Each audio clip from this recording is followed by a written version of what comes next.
भवतु सहनौ भुनक्तु सह वीर्यं करवावहै तेजस्विनावधीतमस्तु मा विद्विषावहै। ॐ शान्ति शान्ति शान्तिः। ॐ सदाशिवसमारम्भां शङ्कराचार्यमध्यमाम् अस्मदाचार्यपर्यन्तां वन्दे गुरुपरम्पराम्। मंगलाचरण। ॐ नारायणः परो व्यक्तात् अण्डमव्यक्तसम्भवम् अण्डस्यान्तस्त्रिमे लोकाः सप्तद्वीपाच मेदिने।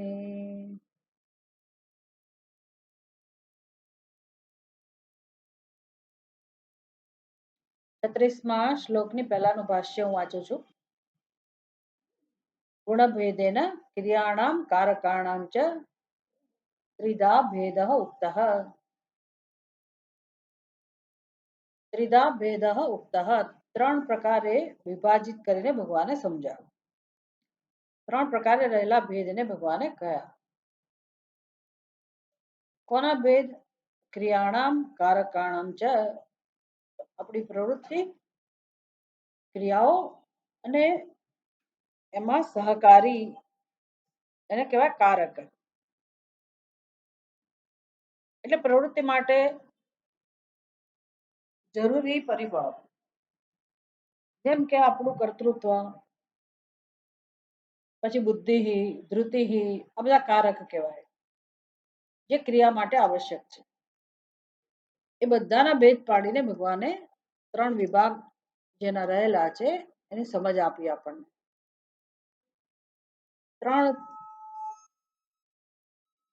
ત્રિધા ભેદ, ત્રણ પ્રકારે જેના વિભાગ રહેલા: સાત્વિક, રાજસિક અને તામસિક. અને આ બધું આપણને સમજાય એવું છે, કશું નવું નથી.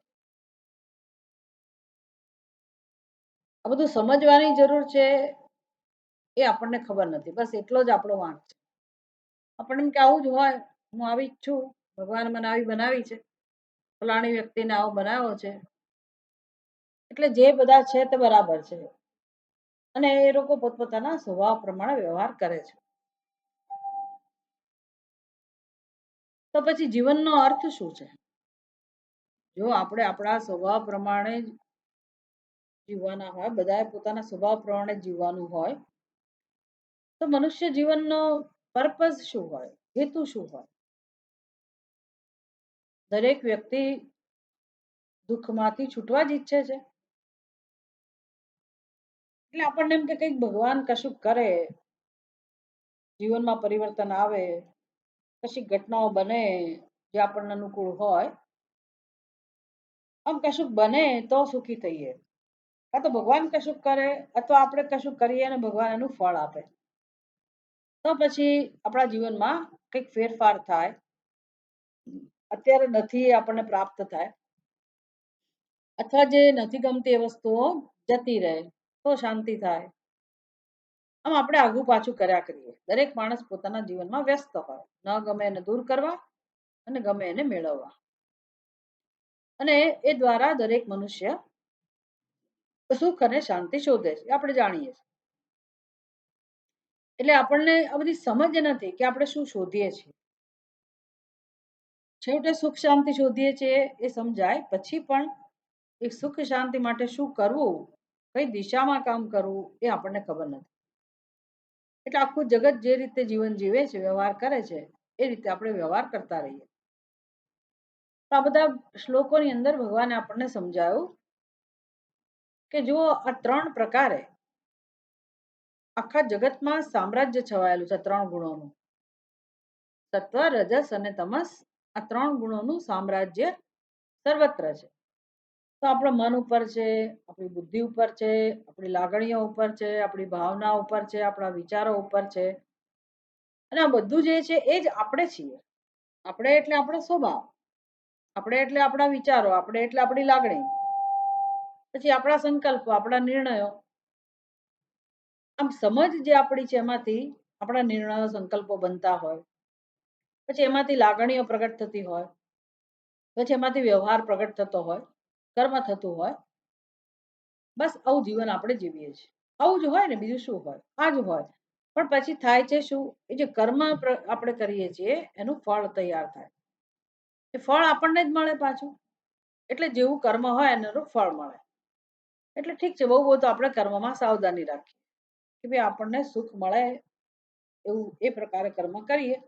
એટલે લોકો એવું કે ભાઈ પુણ્ય કર્મ કરો, પુણ્ય કોઈને દગો નથી દેતું. બધા વાક્ય લખતા હોય છે ને, પુણ્ય કોઈને દગો નથી દેતું, પાપ કોઈને છોડતું નથી. તો ઠીક છે, એ બધી સમજ બરાબર છે, પણ પરિવર્તન ક્યાં લાવવાનું છે? એક તો બે વસ્તુની આપણને ખબર હોવી જોઈએ કે સુખ શાંતિ એ આપણી ઈચ્છા છે, એ જ શોધાઈ રહ્યું છે જીવનમાં. અને એ જે પ્રકારનું સુખ, જે પ્રકારની શાંતિ આપણને જોઈએ છે, એ પરમાત્માનો સ્વભાવ છે. એ જ આપણો સાચો સ્વભાવ છે. એટલે આપણે શોધીએ છીએ. સુખ શાંતિ કેમ શોધે છે માણસ? કારણ કે એ એનો સ્વભાવ છે. એટલા માટે આપણને ખબર નથી કે શોધવાની વસ્તુ નથી. તો બારણું બંધ કરી દો. એવું તમને મારું ડિસ્ટર્બ થતું હોય તો બારણું બંધ કરી દો. તમારો અવાજ અહીંયા આવે છે એટલે બારણું બંધ કરી શકાય. સુખ શાંતિ, સુખ અને શાંતિ એટલે કેવું સુખ અને કેવી શાંતિ? તો કે જાય જ નહીં આવ્યા પછી.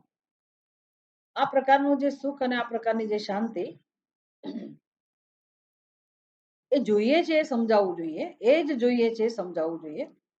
અને ભગવદ્ ગીતા અને વેદનો સત્સંગ છે એ આપણને ક્યાં મદદરૂપ થાય છે? તો કે આપણને સમજાવે છે કે તમે જે શોધો છો એ વાસ્તવમાં પરમાત્માનું સ્વરૂપ છે. એટલે એ દ્રષ્ટિએ તો બધા પરમાત્માને જ શોધે છે, પરમ તત્વને જ શોધે છે. આ સમજવું એ બહુ મોટી ભગવાનની કૃપા છે. આવું સમજાવવું એ કે આપણા જીવનમાં પરમાત્માની શોધ ચાલે છે. બધાના જીવનમાં પરમાત્માની શોધ ચાલે છે. ભલે માણસ એવું કહેતો હોય કે અમને ભક્તિમાં રસ નથી, અમને સત્સંગમાં રસ નથી, અમને ભગવાનમાં રસ નથી, ભલે એવું કહેતો હોય. એને ખબર નથી કે ભગવાનનું સાચું સ્વરૂપ એટલે જ શાંતિ, ભગવાનનું સાચું સ્વરૂપ એટલે જ પ્રેમ. હવે એને ખબર ના હોય. ચાલો સત્સંગ કરવાથી ધીરે ધીરે આપણને બધું સમજાય કે આપણા જીવનમાં આની શોધ ચાલે છે. પણ જીવન જે જીવાય છે એ તો એવી રીતે જીવાય છે કે આ સુખ શાંતિ આવે છે ને જતા રહે છે, આવે છે ને જતા રહે છે. એવો અનુભવ થાય છે આપણને. કાં તો આધ્યાત્મિક સ્તરે, કાં તો આધિભૌતિક સ્તરે, કાં તો આધિદૈવિક સ્તરે જાત જાતની ઉપાધિ આવ્યા જ કરે છે. આધિ, વ્યાધિ અને ઉપાધિ. આપણે એમાંથી ઊંચા જ નથી આવતા. એટલે એની એની દવા કરો, એનો ઉપાય કરો, એને દૂર કરો. આવું ન કરવું જોઈએ એવું નહીં. આવું કરવું જ પડશે. પણ આ કરવું એટલું જ જીવન નથી. જીવનમાં આપણે જે ખરેખર શોધીએ છીએ એ આવા પ્રકારનો પ્રેમ શોધીએ છીએ, શાંતિ શોધીએ છીએ. એટલે જે વાસ્તવિકતા છે જીવનની, અને આપણે પોતે જીવન જીવનારા આપણે પોતે એના વિશે એનામાં રસ લેવાની જરૂર છે. માત્ર આપણી ઈચ્છામાં, આપણી લાગણીઓમાં જ રસ લેવાની જરૂર નથી. આપણે આપણને સમજવાના છે કેમ આપણો સ્વભાવ આ પ્રકારનો છે. ભગવાને નથી બનાવ્યો સ્વભાવ, આપણે આવો સ્વભાવ પોષતા આવ્યા છે અને એમાં રસ લેતા નથી અને કર્મ કરીએ છીએ. કર્મ ચાલુ રહે છે જન્મો જન્મોથી. અને કર્મ શું કરે તો કે એનું ફળ આપે. એટલે આપણને ક્યારેક સુખ મળે, ક્યારેક દુઃખ મળે. જીવન પૂરું થાય વળી પાછો નવો જન્મ, વળી પાછી નવી પ્રવૃત્તિ, વળી પાછા નવા કર્મો. અને એમ આ નવો જન્મ પણ આમ જ આપણો પૂરો થઈ જાય. આમ અનાદિકાળથી બિચારો જીવ યાત્રામાં છે, ભ્રમણ કર્યા કરે છે. એટલે અત્યારે મનુષ્યના જન્મમાં જો આ બધું આપણે સમજીએ તો પછી ખરી દિશામાં કામ થાય, સાચી દિશામાં કામ થાય. અને ભગવાન એવું તો કહેતા નથી કે તમે ઘર પ્રવૃત્તિ છોડી દો, તમારો સંસાર છોડી દો, પરિવાર છોડી દો, નોકરી ધંધો છોડી દો, એવું તો ભગવાન કહેતા નથી. કે કોઈ પ્રવૃત્તિ ના કરો ને બસ તમે રામ રામ કર્યા કરો, એવું ભગવાન નથી કહેતા. બધી સમજ ગીતામાં તો આવી સમજ જ છે કે તમે જે કામ કરો છો, જે પ્રવૃત્તિ કરો છો, જે તમારું જીવન છે, એમાં તમે તમને ઓળખતા જાઓ. જગતને તો બહુ ઓળખ્યું, જગત તો આવું છે તેવું છે બધા કહે છે, દરેકનો અભિપ્રાય હોય, પણ મારા માટેનો અભિપ્રાય જે છે એને ઓળખવાની જરૂર. અને એ ઓળખીશું તો આપણે સમજીશું કે ક્યાં કયા ગુણો, કેવા પ્રકારની સમજ, કેવા પ્રકારની ધૃતિ, કેવા પ્રકારનું કર્તૃત્વ આપણી અંદર છે અને આપણે એમાં ક્યાં ફેરફાર કરવો જોઈએ. એટલે જરા તરા સુખ મેળવીને આપણે ચલાવી લઈએ છીએ. શું કરીએ? જે મધ્યમ વર્ગનો માણસ હોય શું કરે? બધા લોકોને બહુ તકલીફ હોય. પેટ્રોલનો ભાવ તો કે 110 રૂપિયા, ઘઉં તો કે ગયા વર્ષે આટલા હતા, આટલા ભાવ થઈ ગયા, તેલનો ડબ્બો તો કે આટલો એનો ભાવ થઈ ગયો. એટલે અમારે કરકસર ક્યાં કરવી, કેટલી કરવી? જીવન જીવવું જ નહીં. જ્યાં થતી હોય ત્યાં થાય, બાકી કઈ જગ્યાએ કરકસર થાય? કેવી રીતે માણસ જીવે, કેવી રીતે વ્યવહાર કેવી રીતે કરે? ફરિયાદ છે મનુષ્યની.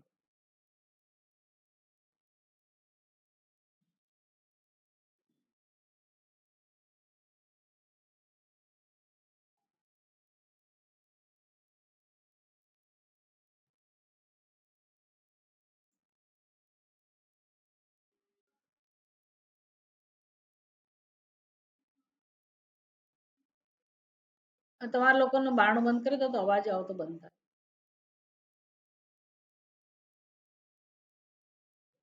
બારણું બંધ કરી દો તો અવાજ આવતો બંધ થાય.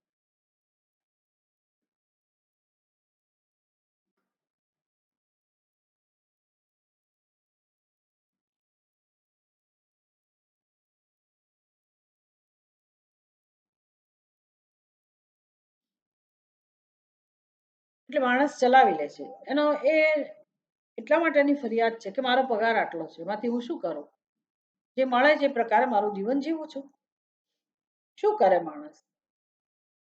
તો ઠીક છે, એ વ્યવહારિક સ્તરની વાત બરાબર છે, પણ પછી જે સુખ શોધીએ છીએ એમાં પણ આપણે ચલાવી લઈએ છીએ. જરા તરા સુખ મળીને જે સુખ મળે એ સુખ ભોગવીને આપણું જીવન ચલાવીએ છીએ. કેમ? તો કે સુખ વગર તો જીવવાનું નથી, સુખ તો જોઈશે જ જીવનમાં. એટલે માણસ કર્મ કરે અને પછી એનું ફળ એને જે મળે, અથવા તો સુખ માટે જે પ્રયત્ન કરે અને સુખ મળે એને, તો એ સુખ કેવું છે એના વિશે વિચાર નથી કરતો અને સુખ મેળવીને માણસ પોતાનું જીવન ચલાવે છે. ચલાવી લઈએ છીએ આપણે અમુક પ્રકારના સુખને અનુભવીને. સુખની જરૂરિયાત છે અને જે સુખ મળે છે એનાથી ગમે તેમ કરીને આપણે આપણું જીવન જીવીએ છીએ. તો ભગવાન અહીંયા આપણને એક વિશેષ સમજ આપે છે કે ભલે વ્યવહારમાં તમારી પાસે ધન એટલું ના હોય, મર્યાદિત હોય, અને તમે બધા પ્રકારનો વ્યવહાર સારી રીતે ના કરી શકતા હો, તમારી જીવન જીવવાની પદ્ધતિ છે કે જીવન ધોરણ છે એ કદાચ વધતું ઓછું હોય, પણ સુખ એવી વસ્તુ છે કે એમાં તમે કોમ્પ્રોમાઇઝ ના કરો અને તમે ઈચ્છો તો તમે પૂર્ણ માત્રામાં સુખ મેળવી શકો એમ છો. અને મનુષ્યનો જન્મ એના માટે જ છે કે સુખને પૂર્ણ માત્રામાં મેળવવું. પૂર્ણ સુખ, કારણ કે પૂર્ણ સુખ આપણી જરૂરિયાત છે. કેમ જરૂરિયાત છે? તો કે એ જ આપણો સ્વભાવ છે, એ જ સત્ય છે. એટલા માટે તો હવે એના વિષયમાં ભગવાન સમજાવે છે કે તમારે સુખ માટે એ દિશામાં પ્રયાસ કરવો જોઈએ કે જેથી જે સુખ અત્યારે આવે છે ને જતું રહે છે અથવા ચલાવી લેવું પડે છે એમાંથી આપણે મુક્ત થઈએ અને પૂર્ણ સુખની પ્રાપ્તિ કરીએ. તો જે વ્યવહારમાં જે સુખ મળે છે, પહેલા ભગવાન એની સમજ આપે છે. એટલે ગુણભેદેન ક્રિયાણામ કારકાણામ ચ ત્રિધા ભેદ ઉક્ત. આ બધી વાત થઈ ગઈ. ઉક્ત એટલે કહેવાય ગયું. શેના વિશે વાત કરી? તો કે ક્રિયાણામ કારકાણામ, ક્રિયા વિશે અને કારકો વિશે. એને ત્રણ ગુણને ધ્યાનમાં રાખીને વિસ્તારથી ભગવાને વાત કરી. હવે શેની વાત કરે છે? અથ ઇદાનીમ ઇદાનીમ હવે ભગવાન શું સમજાવવા જઈ રહ્યા છે? ફલસ્ય ચ સુખસ્ય ત્રિધા ભેદ ઉચ્યતે. હવે ભગવાન ફળની વાત કરે છે અને એમાંથી જે સુખ પ્રાપ્ત થાય એની વાત. ફલસ્ય સુખસ્ય ચ ત્રિધા ભેદ એટલે જે કર્મના ફળ મળે છે આપણને અને એમાંથી જે સુખ મળે છે. કર્મનું ફળ દુઃખ આપનારું પણ હોય પણ જે સુખ મળે છે એની વાત છે. એ કર્મના ફળ જે સુખ મળે છે જે દ્વારા જે કર્મનું ફળ સુખ છે એ સુખના પણ ત્રણ વિભાગ છે. ત્રિધા ભેદ ઉચ્યતે. સુખસ્ય ત્રિધા ભેદ ઉચ્યતે. તો સુખના ત્રણ પ્રકાર છે. એટલે એ જ ત્રણ પ્રકાર સાત્વિક રાજસિક અને તામસિક. અને એ સુખ મળે છે તો આપણા પ્રયત્નના પરિણામે. એટલે જો પ્રયત્ન કરતી વખતે જ આપણે સાવધાન હોઈએ અથવા તો મારે કેવા પ્રકારનું સુખ મેળવવું છે, સાત્વિક સુખ મેળવવું છે, રાજસિક મેળવવું છે કે તામસિક મેળવવું છે, એ મને ખબર હોય તો પછી હું પસંદગી કરું સાત્વિક સુખની. અને શું કામ સાત્વિક સુખની પસંદગી કરું એ પણ ખબર હોય અને સાત્વિક સુખનો ઉપાય કયો છે એ પણ મને ખબર હોય, એની પણ મને સમજ પ્રાપ્ત થાય અને હું મારો પ્રયત્ન સાત્વિક સુખ માટે કરું. આ જીવનનો પુરુષાર્થ. તો ભગવાન એના વિષયમાં સમજાવે છે. કયો શ્લોક છે? 36મો. સુખમ ત્વિદાનીમ ત્રિવિધમ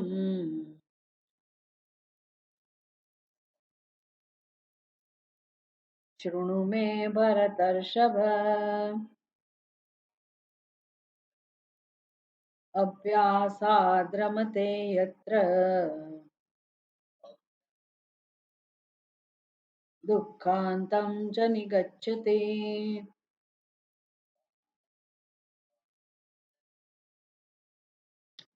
સુખમ તુ ઇદાનીમ ત્રિવિધમ શૃણુ મે ભરતર્ષભ અભ્યાસાદ રમતે યત્ર દુઃખાંતં ચ નિગચ્છતિ. અન્વય કરીએ તો પેલા પદચ્છેદ કરીએ. સુખમ તુ ઇદાનીમ ત્રિવિધમ શૃણુ મે ભરતર્ષભ અભ્યાસાદ રમતે યત્ર દુઃખાંતં ચ નિગચ્છતિ. હે ભરતર્ષભ, ત્રિવિધમ સુખમ, હે ભરતર્ષભ, ઇદાનીમ તુ ત્રિવિધમ સુખમ મે શૃણુ. હે ભરતર્ષભ, હે અર્જુન, હવે તું મારી પાસેથી ત્રણ પ્રકારના સુખ વિશે સાંભળ જેનાથી અભ્યાસાદ રમતે યત્ર અભ્યાસ કરવાથી એના પરિણામ સ્વરૂપ જ્યાં દુઃખાંતમ ચ નિગચ્છતિ દુઃખનો અંત આવે છે. ભાષ્યમાં કહે છે સુખમ તુ ઇદાનીમ ત્રિવિધમ શૃણુ સમાધાનમ કુરુ ઇત્યેતદ મે ભરતર્ષભ.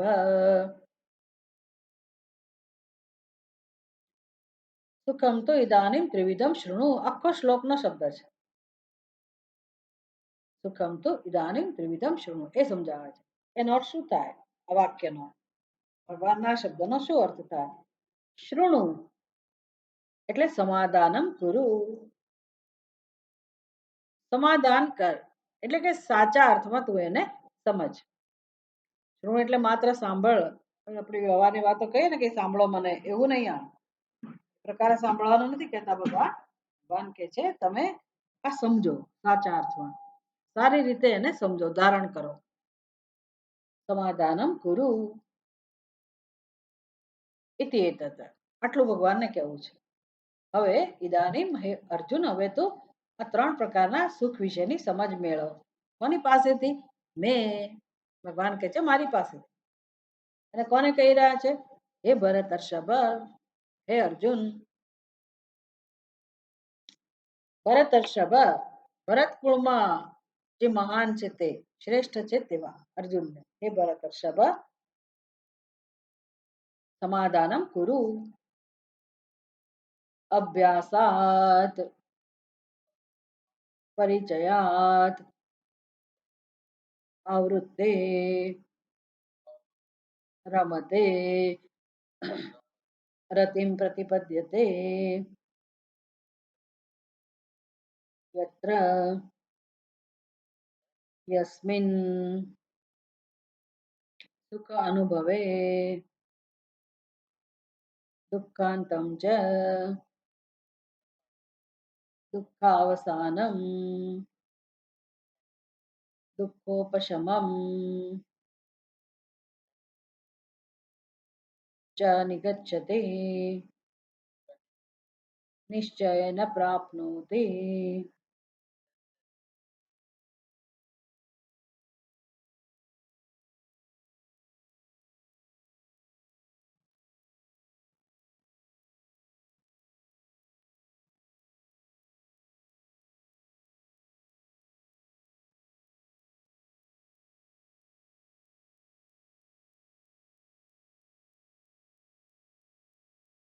ભગવાન કહે છે જે સુખમાં મનુષ્ય રમણ કરે છે, વારંવાર જેના માટે પ્રયાસ કરે છે, અભ્યાસ કરે છે, એકને એક વસ્તુ, અને મનુષ્ય અને એના માટે પ્રીતિ જન્મે છે. અને એ એવી સ્થિતિ છે કે જ્યાં મનુષ્ય આ સુખની વ્યાખ્યા કરે છે. જેને જે મનુષ્યને ગમે છે, કોઈ પણ મનુષ્ય કેમ ના હોય, આમ તો બધા જીવો, પણ મનુષ્ય પ્રયત્નપૂર્વક ડેલિબરેટલી જેના માટે પ્રયાસ કરે છે, વારંવાર પ્રયાસ કરે છે અને સુખનો પ્રેમનો અનુભવ કરે છે, અને એ જેને ગમે છે અને એ અનુભવ એવો છે કે જ્યાં દુઃખોનો અંત આવે છે, બધા દુઃખ નાશ પામે છે. બધા જ દુઃખની હંમેશ માટે નિવૃત્તિ જ્યાં થાય છે એને સુખ કહે છે. દુઃખાવસાનમ દુઃખોપશમમ ચ નિગચ્છતે નિશ્ચયેન પ્રાપ્નોતિ. એટલે એમાં કોઈ શંકા નથી કે જ્યાં બધા પ્રકારના દુઃખનો અંત આવે છે અને મનુષ્યને જે ગમે છે, જેના માટે પ્રેમ છે, એ સુખને મનુષ્ય પ્રાપ્ત કરે છે. એ વિશે ભગવાન કહે છે કે હું તને સમજ આપું છું, તું સાંભળ. એટલે સુખના ત્રણ પ્રકાર ભગવાન કહે છે પહેલા.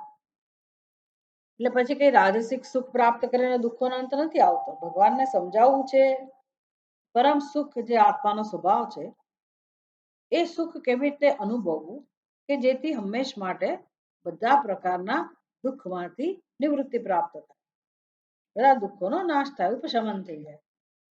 અને એ કઈ રીતે પ્રાપ્ત થાય એ ઉપાય કયો છે એ સમજાવું. પણ એના માટે પહેલા ભગવાન આપણને સુખનો પરિચય કરાવે છે કે કેટલા પ્રકારના સુખ આપણને જીવનમાં પ્રાપ્ત થાય છે. અને અત્યારે જે ભગવાન પહેલો જે આ સાત્વિક સુખની જે વાત કરે છે એના વિશે સમજ આપી.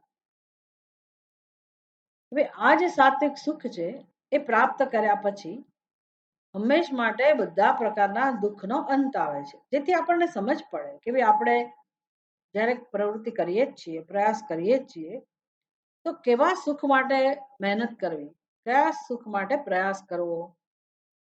નહીતર પછી ખોટનો ધંધો છે. સુખ મળે ખરું, આવીને જતું રહે, એટલે આપણી બધી મહેનત નકામી જાય. આ તો એટલી જ મહેનતમાં, જેમ ભગવાન આગળ ગીતામાં સમજાવે છે ને કે અલ્પ મેધસહ, કેટલાક મનુષ્યો જે પોતાની બુદ્ધિનો ઉપયોગ નથી કરતા, તો એમને તે પોતાના કર્મનું ફળ તો પ્રાપ્ત થાય છે, પણ એટલી જ મહેનત, એટલા જ પુરુષાર્થના બદલામાં વિવેકી મનુષ્ય પોતાના કર્મનું અનેક ગણું ફળ મેળવે છે. કર્મ એકનું એક છે, પણ કોઈક મનુષ્યને એ કર્મનું ફળ ક્ષણિક મળે છે, અલ્પ માત્રામાં મળે છે, અને એ જ કર્મનું ફળ કેટલાક લોકોને અનંત સુખની પ્રાપ્તિ કરાવનારું બને. આવું કેમ હોય? કર્મ એકનું એક જ છે, પુરુષાર્થ પણ સમાન જ છે, તો પછી કર્મના ફળમાં કેમ ભેદ છે? એટલે ભગવાન કહે છે અલ્પમેધસ. અલ્પમેધસ એટલે એ મનુષ્યો વધારે વિચાર કરતા નથી અને સંકલ્પને મહત્વ આપે છે, પોતાની ઈચ્છાને મહત્વ આપે છે, અને એને સમર્પિત થઈને એને ધ્યાનમાં રાખીને જ કર્મ કરે છે. બસ એ પોતાનો જે નિર્ણય છે, સંકલ્પ છે, એ જ એને મર્યાદિત ફળ આપવા માટે મજબૂર કરે છે. અને જે મનુષ્ય આવા સંકલ્પ વગર કર્મ કરે છે, સ્વાર્થને ધ્યાનમાં રાખ્યા વગર, પોતાની ઈચ્છાને મહત્વ આપ્યા વગર જે મનુષ્ય કર્મ કરે છે, તો એ જ કર્મ એને ચિત્ત શુદ્ધિ દ્વારા અનંતની પ્રાપ્તિ કરાવનારું બની જાય છે. એટલે આપણને અહીંયા કહે છે કે સુખ મેળવવું હોય તો કયું સુખ મેળવવું જોઈએ જીવનમાં? કયા સુખ માટે પ્રયાસ થવો જોઈએ? તો કે સાત્વિક સુખ માટે, જેને કારણે આપણને વારંવાર જન્મ લેવાની જરૂર ના પડે, વારંવાર પુરુષાર્થ કરવાની જરૂર ના પડે, અને દુઃખમાંથી આપણે હંમેશ માટે મુક્ત થઈએ. એટલે એનો પરિચય આપે છે ભગવાન 37મા શ્લોકમાં. યતદગ્રે વિષમિવ પરિણામે મૃતોપમમ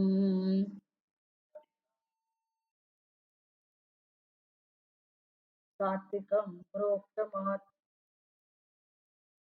તત્સુખમ સાત્વિકમ પ્રોક્તમ આત્મબુદ્ધિ પ્રસાદજમ.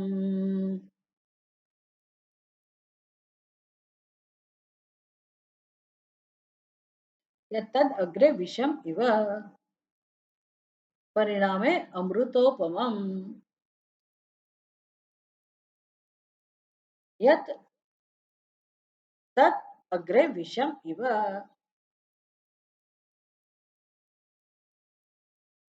પરિણામે અમૃત અમૃત ઉપમમ તત સુખમ સાત્વિકમ પ્રોક્તમ તત આત્મબુદ્ધિ પ્રસાદજમ. તત સાત્વિકમ પ્રોક્તમ તત સુખમ સાત્વિકમ પ્રોક્તમ. એને સાત્વિક સુખ કહેવાય. એ કેવું છે? આત્મબુદ્ધિ પ્રસાદજમ. શેમાંથી જન્મેલું છે આ સુખ? તો કે આત્મબુદ્ધિ પ્રસાદજમ, પ્રસાદ રૂપે પ્રાપ્ત થયું છે. આપણા જીવનમાં પ્રસાદનું કેટલું બધું મહત્વ છે. એટલે આ જે સુખ છે એ પ્રસાદના રૂપમાં પ્રાપ્ત થાય છે. અને ક્યાંથી પ્રાપ્ત થાય છે? આત્મબુદ્ધિ, પોતાની જ બુદ્ધિ, પોતાના જ જ્ઞાનમાંથી જે જન્મે છે પ્રસાદના રૂપમાં, એ સુખ સાત્વિક સુખ છે. અને એ કેવી રીતે પ્રાપ્ત થાય? શરૂઆતમાં કેવું છે એનો પુરુષાર્થ? અગ્રે, અગ્રે એટલે શરૂઆતમાં. શરૂઆતમાં એ સુખ માટેનો જે પ્રયાસ છે કેવો છે? કડવો ઝેર જેવો. વિષમ ઇવ, વિષ સમાન લાગે. એટલે કોને સત્સંગમાં રસ હોય, કોને ભગવાનના નામમાં રસ હોય? જો હોય તો શું કામ? કંઈક દુઃખ હોય તો આપણે ભગવાનનું નામ લઈએ, કંઈક મેળવવું હોય તો જ ભગવાનનું નામ લઈએ. બધી રીતે આપણે સુખી હોઈએ તો ભગવાનને કોણ યાદ કરે? દુઃખ મેં સુમિરન સબ કરે, સુખ મેં કરે ને કોઈ. દુઃખમાં તો બધા ભગવાનનું નામ લે, સુખમાં કોઈ ભગવાનનું નામ ના લે. શું કામ લઈએ? મારે ક્યાં કોઈ મુશ્કેલી છે? એટલે સવારથી સાંજ આપણે આપણી મસ્તીથી જીવન જીવીએ, વ્યવહાર કરીએ, પ્રવૃત્તિ કરીએ. જીવન આમનામ ખબર પણ ના પડે પૂરું થઈ જાય. એટલે એ દ્રષ્ટિએ તો ભાગવતમાં તો બહુ બધું વિસ્તારથી સમજાવે છે. કુંતી માતા ભગવાનને એવી પ્રાર્થના કરે કે ભગવાન મને તમે વારે ઘડીએ મુશ્કેલી આપજો, પ્રતિકૂળતા આપજો મારા જીવનમાં. કેમ તો કે હું તો જ તમને યાદ કરીશ અને જેથી તમારું અનુસંધાન થાય. તમને હું યાદ કરું એટલા માટે ભગવાન મને મુશ્કેલી આપે. એટલે એનો અર્થ કે સુખમાં ભગવાનનું નામ નહીં જ લેતા હોય લોકો અને દુઃખમાં ક્યાં જઈએ એટલે ભગવાનનું નામ લઈએ. પણ ભગવદ્ ગીતા એવું શીખવાડે છે કે તમે બુદ્ધિનો ઉપયોગ પણ કરી શકો ને. શું કામ દુઃખમાં ગરકાવ થાવ ને પછી ભગવાનને તમે યાદ કરો? એવું શું કામ? સુખમાં ભગવાનનું નામ લેતા શીખો. કારણ કે ભગવાન જ આપણું ધ્યેય છે. ભગવાન જ આપણું સત્ય પણ છે. તો એમાં રસ નહીં લઈએ તો કોનામાં લઈશું? તો આખું જગત તો એવું માને છે કે સુખ બહાર છે. એટલે પછી મારા પ્રયાસથી મને મળી રહે ત્યાં સુધી હું શું કામ ભગવાનમાં રસ લઉં?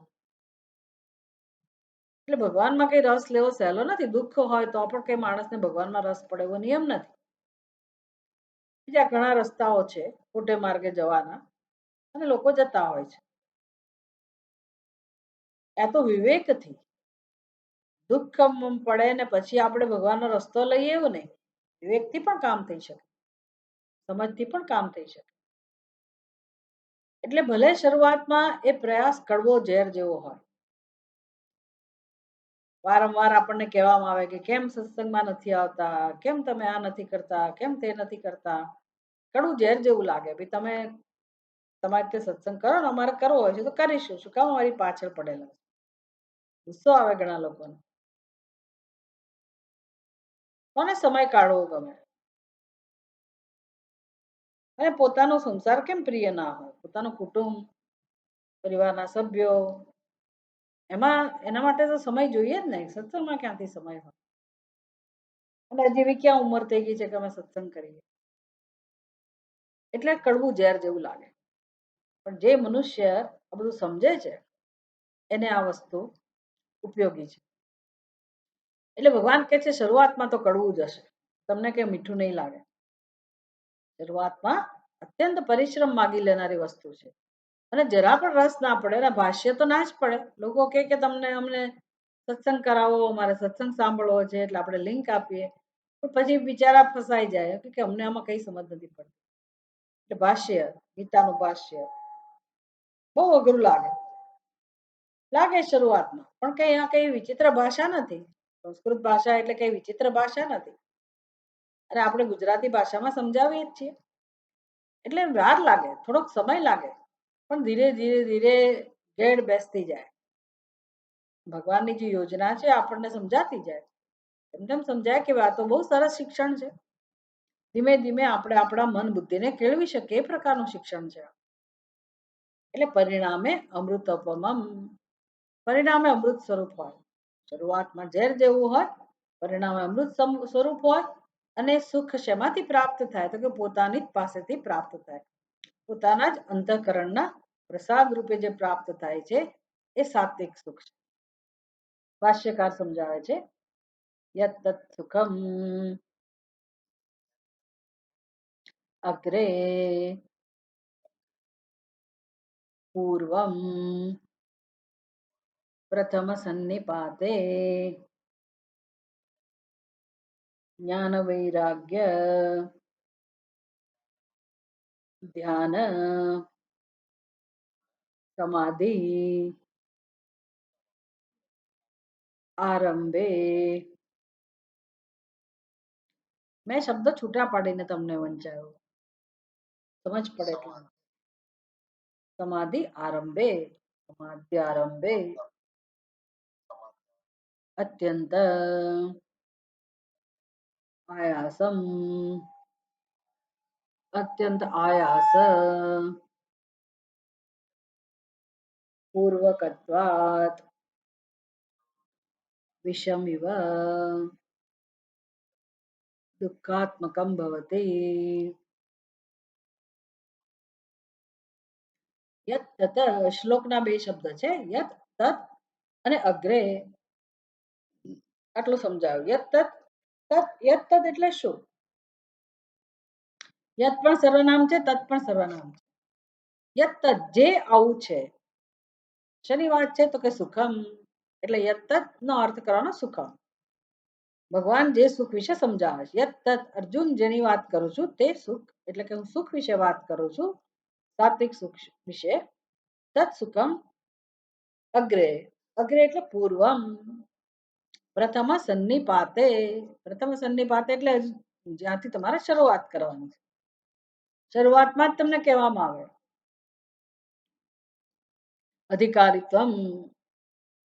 ભગવદ્ ગીતાનો અધિકારી કોણ હોય, ઉપનિષદનો અધિકારી કોણ હોય, કોઈ પણ પ્રકરણ ગ્રંથનું અધ્યયન અધિકારી કોણ છે, બધા અધિકારની વાત થાય. એટલે પ્રથમ જ હજી તો આપણે રસ લેવા માંગતા હોઈએ, કંઈક સાંભળવા માંગતા હોઈએ અને આપણને કહેવામાં આવે કે અધિકારી તો જોઈશે, જરાય ના ગમે આપણને. અને કેવું અધિકારીત્વ? જ્ઞાન વૈરાગ્ય ધ્યાન સમાધિ આરંભે. ત્યારે કૈવલ્ય ઉપનિષદ એનો શિષ્ય આશ્વલાયન પરમેશથી ભગવાન પાસે જઈને કહે છે, બ્રહ્મ વિદ્યામ અધિહી ભગવો, હે ભગવાન મને બ્રહ્મ વિદ્યાનો ઉપદેશ કરો. તો બ્રહ્માજી કહે છે, શ્રદ્ધા ભક્તિ ધ્યાન યોગા દવૈહી. આ બ્રહ્મ જ્ઞાન આત્મજ્ઞાન તો એવું છે કે તમારા જીવનમાં આટલી વસ્તુ જોઈશે, અને ઉપાસના કરવી પડશે. શ્રદ્ધા ભક્તિ ધ્યાન અને યોગ, એની ઉપાસના કરવી પડશે. એટલે કે પહેલા તમે શ્રદ્ધા કેળવો, ભક્તિ શીખો, ધ્યાન શીખો, તમારા વ્યક્તિત્વને તૈયાર કરો, મન બુદ્ધિને અંતર્મુખ બનાવો,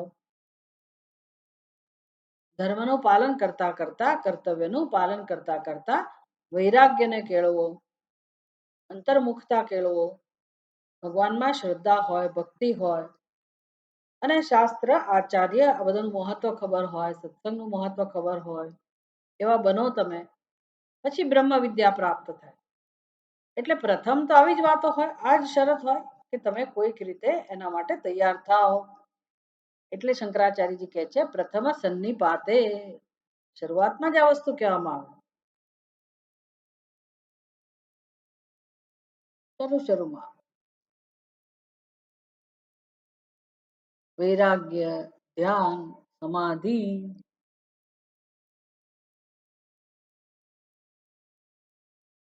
અત્યંત શ્રમથી જે સાધ્ય થાય, શ્રમથી પ્રાપ્ત થાય. જ્ઞાન વૈરાગ્ય ધ્યાન સમાધિ આરંભે, આ બધું આપણે એનું શરૂઆત કરવી પડે જીવનમાં.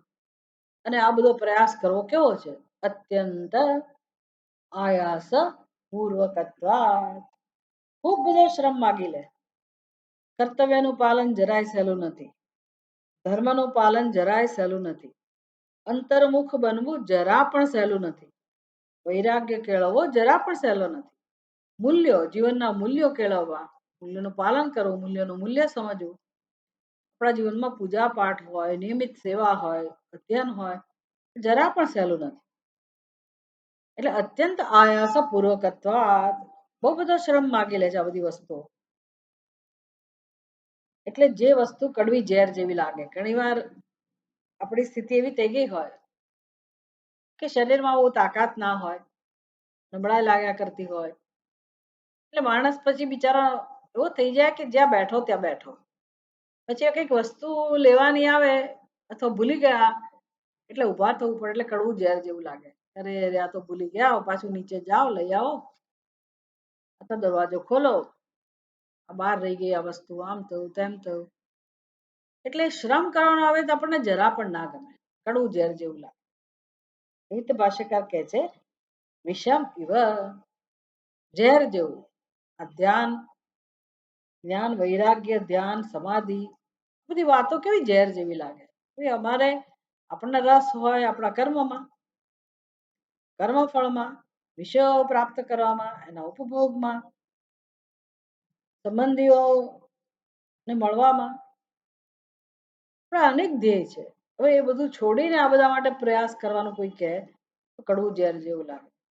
એટલે કે છે વિષમ ઇવ, અર્થાત દુઃખાત્મકમ ભવતી, દુઃખથી ભરેલું જણાય છે આ બધું શરૂઆતમાં.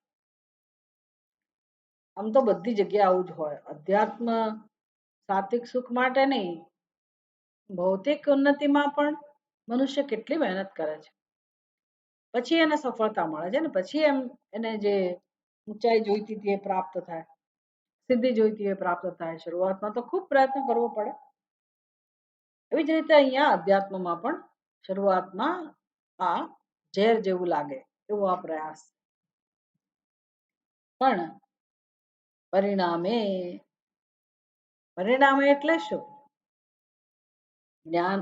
આપણે વાંચીએ, પરિણામે જ્ઞાન વૈરાગ્યાદિ પરિપાકજમ સુખમ અમૃતોપમમ. પરિણામે, પરિણામે એટલે શું? જ્ઞાન વૈરાગ્ય આદિ પરિપાકજમ. જમ એટલે જન્મેલું, જેમ પંકજમ, પંકજ અને પંકજમ કમલમ, પંકે પંકે જાયતે, કાદવમાં જે જન્મે છે એને પંકજમ. વારીજ, પાણીમાં જે જન્મે છે ને વારીજ કહેવાય. એવી રીતે અહીંયા જ શબ્દ છે અને નપુસકલિંગ છે જમ, અને વિશેષણ છે કોનું? તો કે સુખમનું. જે સુખ જન્મેલું છે, શેમાંથી જન્મેલું છે? જ્ઞાન વૈરાગ્ય આદિ પરિપાકજમ, પરિપાકમાંથી જે જન્મેલું છે, પક્વતામાંથી જે જન્મેલું છે. શેનો પરિપાક? શેની મેચ્યોરિટી? શેની પક્વતા છે? તો કે જ્ઞાન. જ્ઞાન જેમ વધતું જાય, વૈરાગ્ય જેમ વધતો જાય, આદિ, જ્ઞાન વૈરાગ્ય આદિ, આદિ પદાર્થ એ ચિત્ત શુદ્ધિ, પવિત્રતા, અમાનિત્વમ, અદંભિત્વમ, અહિંસા, આ બધા જ મૂલ્યો આપણી અંદર જમા થતા જાય, કારણ કે આપણો સ્વભાવ છે, એ જ આપણો ખરો સ્વભાવ છે. એટલે આ બધું જેમ જેમ ચિત્તમાં સારી રીતે સ્થિત થાય, દ્રઢ થાય, એટલે કે આપણો સ્વભાવ એ બની જાય. અને બુદ્ધિ જ્ઞાન જે છે એ સમજને કારણે આપોઆપ વૈરાગ્ય સમજે, વૈરાગ્ય જન્મે આપણા ચિત્તમાં. વૈરાગ્ય અજ્ઞાનમાંથી જન્મેલો છે. પછી જેના માટે આપણને એક અભિપ્રાય બંધાઈ જાય, સાચો અભિપ્રાય, જેમ કે કેળાની છાલ, એના માટે આપણી બુદ્ધિમાં પહેલેથી સ્પષ્ટ નિશ્ચય છે કે કેળાની છાલ નકામી છે. પછી કેળું ખાધા પછી કેળાની છાલ માટે કોઈ આપણને આકર્ષણ રહેતું નથી. એવી રીતે જગતના જે વિષયોમાં આકર્ષણ છે એ ખરેખર એને યોગ્ય નથી. એ બધી વસ્તુઓમાં ક્યારેય સુખ હતું નહીં, છે નહીં અને હશે પણ નહીં. જ્યારે આ બધી સમજ પ્રાપ્ત થાય આપણને, અનુભવમાંથી આપણે શીખીએ અને એના સ્વરૂપને પણ જાણીએ, જેનું આકર્ષણ છે એ વસ્તુના તત્વને જાણીએ, તો પછી એના માટે આકર્ષણ રહેતું નથી. આ પરિપાક કહેવાય. એ કે માત્ર થોડુંક સાંભળવાથી, થોડોક વિચાર કરવાથી આવો વૈરાગ્ય નથી જન્મતો. બહુ અભ્યાસ જોઈએ, બહુ બધું ચિંતન જોઈએ. એટલે જ્ઞાનનો અભ્યાસ છે એ આપોઆપ વૈરાગ્યને ઉત્પન્ન કરે છે. અને એમાંથી પછી જે દૈવી સંપત્તિ, ચિત્ત શુદ્ધિ અને અંતઃકરણમાં નિષ્ઠા, આ બધું ફળ છે. પછી કશું કરવાનું નથી રહેતું. આ વસ્તુ એટલી આનંદ આપનારી છે કે જ્ઞાન વધવાની સાથે, વૈરાગ્ય વધવાની સાથે જ સુખની અનુભૂતિ હોય. પછી સુખ એનું ફળ નથી, કહેવાય માત્ર ફળ. ફળ તો કોને કહેવાય? જે ન હોય ને જન્મે એને ફળ કહેવાય. પણ આપણું જે સત્ય છે, સ્વરૂપ છે, એની આડે જે આવરણ છે એ આવરણ દૂર થાય એટલે સ્વરૂપની અનુભૂતિ થાય. સહજ રીતે સ્વરૂપનું દર્શન થાય. તો આત્મા સુખ સ્વરૂપ જ છે અને આપણને આપણા જ અંતઃકરણમાં આપણા જ સ્વરૂપની અનુભૂતિ શરૂ થાય છે. ક્યારે શરૂ થાય છે? જ્યારે આ પ્રકારે આપણે આ દિશામાં કાર્ય કરી રહ્યા હોઈએ. જ્ઞાન વૈરાગ્ય એ બધું કેળવવામાં. તો પછી પરિણામે આ પરિણામ થયું, આ બધાનો પરિપાક થાય, સાચી સમજ આવે. એટલે જે વસ્તુ મહત્વની હોવી જોઈએ એનું મહત્વ આપણી બુદ્ધિમાં હોય, અને જે વસ્તુ મહત્વની નથી, જેના માટે વૈરાગ્યની જરૂર છે, બસ એવું આપણે બની જઈએ. તમે દયાનંદજી મહારાજના શબ્દોમાં કહીએ તો ધર્મ માટે પ્રેમ હોય અને અધર્મ માટે પ્રેમ ના હોય, આકર્ષણ ના હોય, તો પછી સંઘર્ષ નથી રહેતો. પછી આપણે જે કરવાનું હોય એ જ કરીએ, અને ત્યારે આપણા ચિત્તમાં શાંતિ કે સુખની અનુભૂતિ થાય છે. શેની વ્યાખ્યા કરી?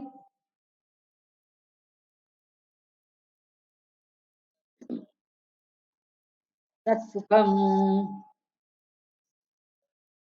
સાત્વિકમ પ્રોક્તમ વિદ્વદ્ભિः વિદ્વદ વિદ્વદ્ભિः વિદ્વદ્ભિः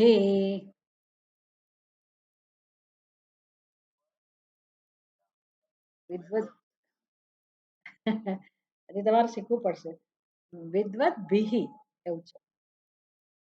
વિદ્વત અને પછી ભીઃ. વિદ્વત શબ્દ છે અને એની ત્રીજી વિભક્તિ છે. વિદ્વદ્ભિः આત્મનઃ બુદ્ધિः આત્મબુદ્ધિः આત્મબુદ્ધેः પ્રસાદः નૈર્મલ્યમ સલિલવત સ્વચ્છતા તતઃ જાતમ આત્મબુદ્ધિ પ્રસાદજમ.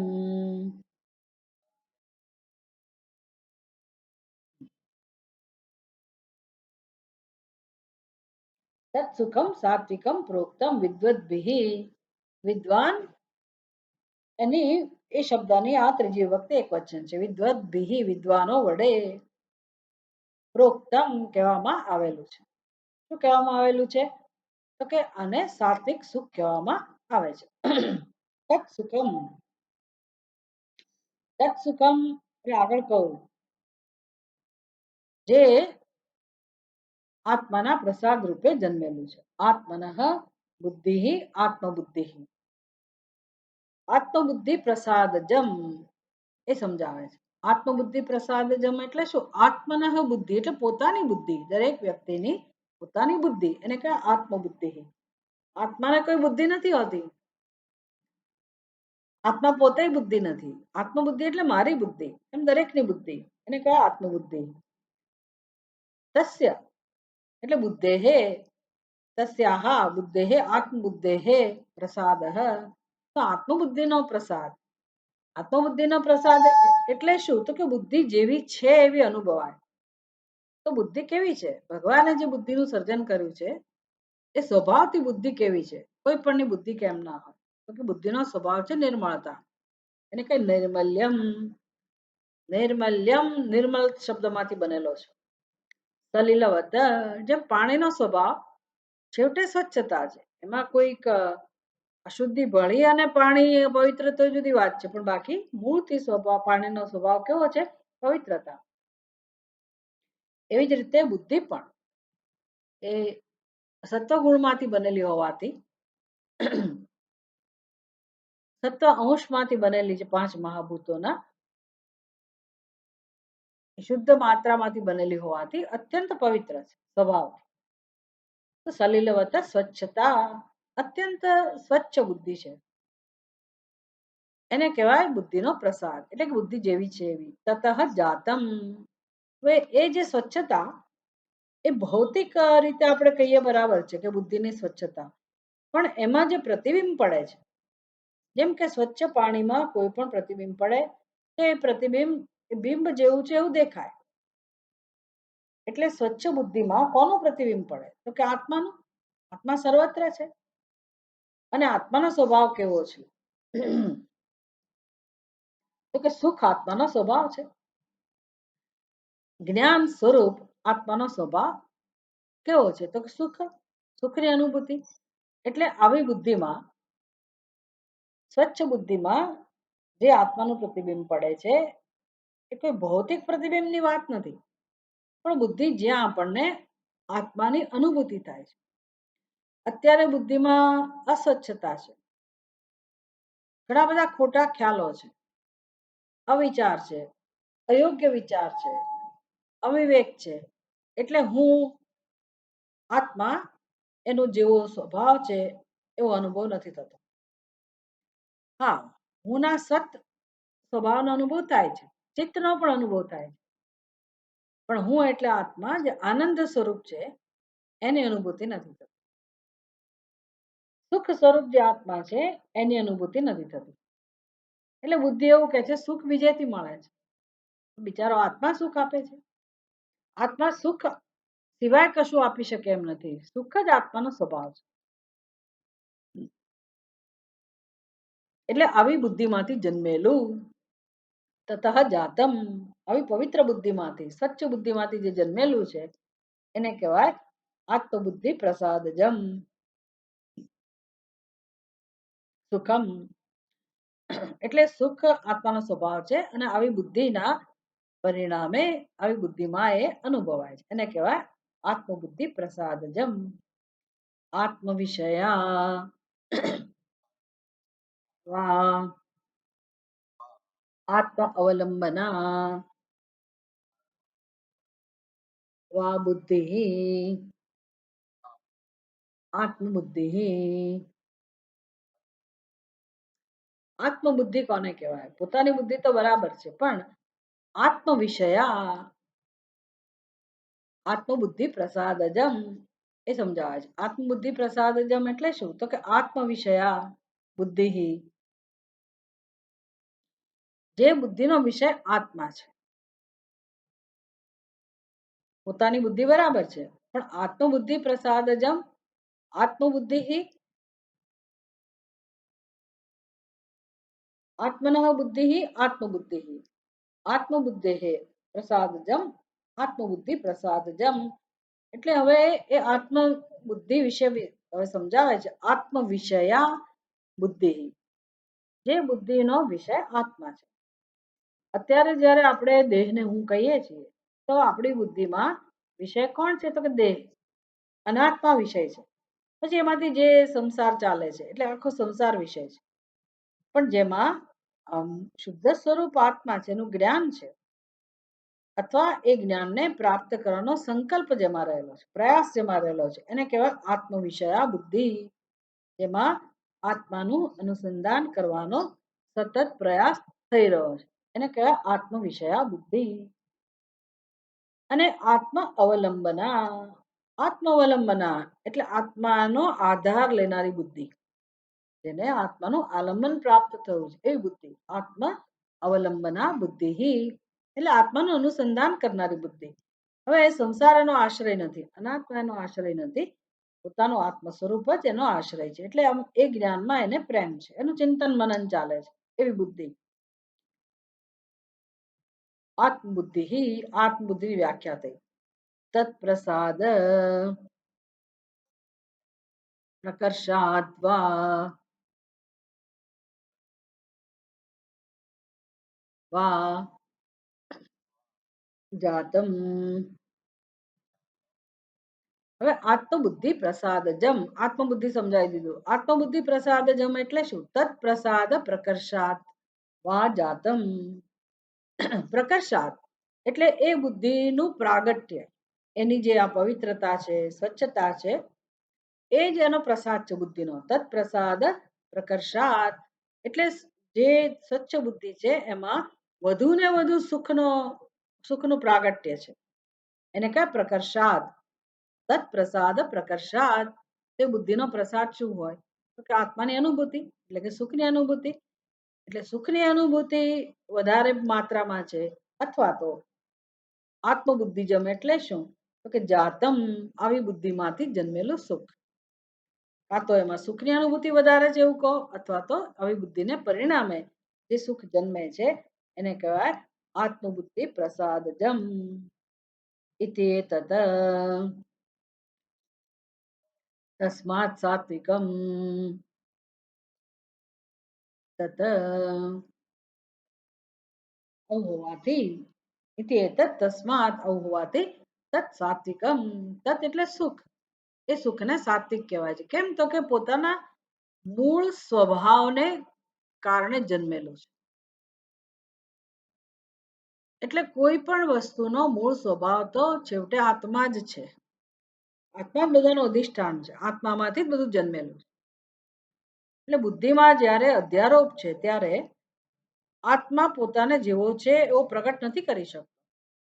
એટલે આપણી બુદ્ધિમાં જ્યારે આવા કોઈ અધ્યારોપ ના હોય, અવિવેક ના હોય, ખોટા ખ્યાલ ના હોય, તો એવી સ્વચ્છ બુદ્ધિમાં શાસ્ત્રના અનુસરણને કારણે, શ્રવણને કારણે, મનનને કારણે ધીરે ધીરે આપણે પોતાના સ્વરૂપને સમજતા જઈએ, પરમાત્માને સમજતા જઈએ.